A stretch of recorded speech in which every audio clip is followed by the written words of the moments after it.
ऐसी सूरत में मुसलमानों वोट को ज़ाये मत होने दो, क्योंकि वोट के बारे में हमारे उलमाए किराम ने फरमाया है, वोट गवाही को कहते हैं।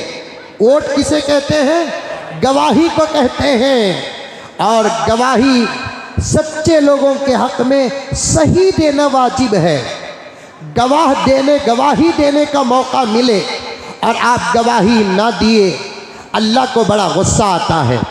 कुरान खुद कहता है, वला तक्तुमुश शहादा, तुम गवाही को दिए बगैर मत रहो। वोट का देना गवाही देने के बराबर है, और वोट सही लोगों को देना सही लोगों की गवाही देने के बराबर है। सच्चे लोगों का इंतखाब करो।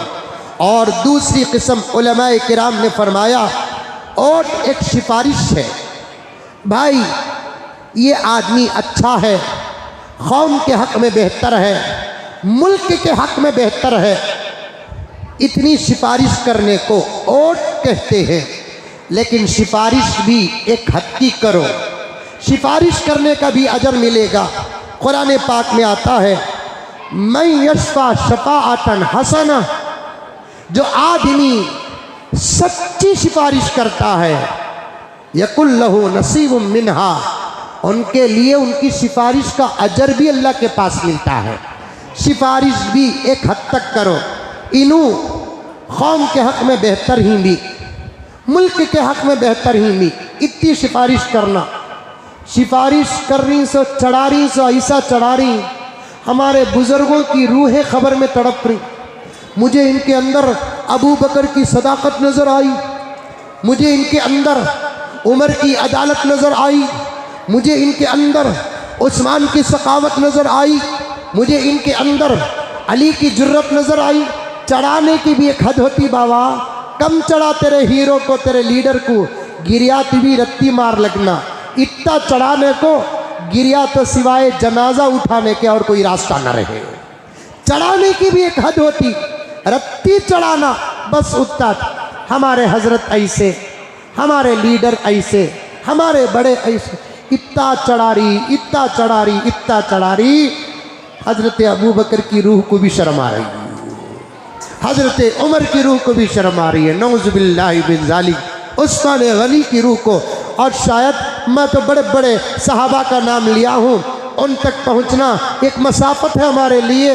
इतना चढ़ा रही, इतना चढ़ा रही, इतना चढ़ा रही, यकीन न आए श्रीरंगपट्टनम जाकर टीपू के कब्र के पास हाजिरी देकर सलाम अर्ज करके देखो, उनकी रूह भी तड़पती होंगी, अल्लाह अल्लाह मेरे से भी इतने बड़े हैं। हमारे ज़माने के टीपू, इन मूंजी की तंजावुर की मंजा, अगर ये टीपू होता तो चेहरे में दाढ़ी होती, ये टीपू होता तो सर में इमामा होता, ये टीपू होता तो रात का तहज्जुद गुजार होता, ये टीपू होता तो जुबान का पक्का होता, ये टीपू होता तो बेहया मजलिसों और महफिलों में ना होता, ये टीपू होता मस्जिद की इफ्तिता फजर की नमाज में मुसल्ले में खड़ के करता। चढ़ाने की भी एक हद होती है। सिफारिश करो उतनी करो जितनी उसके पास सलाहियत है। और बाज़ उलमा ने फरमाया है कि वोट डालना, जिसको वोट डालते हैं उसको हमारी तरफ से वकील बनाना है, वकील लायर बनाना, वकील बना, वकालत देना, हमारी तरफ से हमारे मसाइल लेकर पार्लियामेंट को जाएगा, पार्लियामेंट में हमारे मसाइल को उठाएगा। खुदा करे कि जितने लोग मुल्क और मुल्क के तमाम मज़ाहिब के मसाइल सामने बयान करके जाने की कोशिश कर रहे हैं, उन तमाम को अल्लाह सच्चा बना ले। लेकिन हमने अक्सर लीडरों को देखा है, इलेक्शन से पहले जितना बोलते हैं, पता नहीं कि पार्लियामेंट में जाने के बाद उनके मुंह में डिम्पू निप्पल क्यों आता है, डिम्पू निप्पल क्यों आता है, कुछ भी बोलते नहीं। और आजकल तो मेरे दोस्तों, मुल्क का जो पार्लियामेंट होता है ना, एक बहुत बड़ा मकाम रखता है पार्लियामेंट, उसका एक वक़ार है, उसका एक मर्तबा है, उसका एक ग्रेड है पार्लियामेंट का। दारुल सल्तनत है वो, दारुल हुकूमा है वो, दारुल खिलाफा है वो। लेकिन कुछ लोगों ने कुछ लोगों की सियासत ने पार्लियामेंट के वक़ार को मजरूह कर दिया, पार्लियामेंट के गिरेट को गिरा दिया, पार्लियामेंट के मर्तबे को गिरा दिया, पार्लियामेंट में वक़ार को गिरा दिया। मेरे नज़दीक तो इस वक्त पार्लियामेंट का हाल कुछ लोगों ने क्या बना रखा है, वो एक ऐसा कमरा बन गया या हाल बन गया, जो चाहता है आता है, अपनी ज़ुबान में जो आता है बोलता है और बैठ जाता है।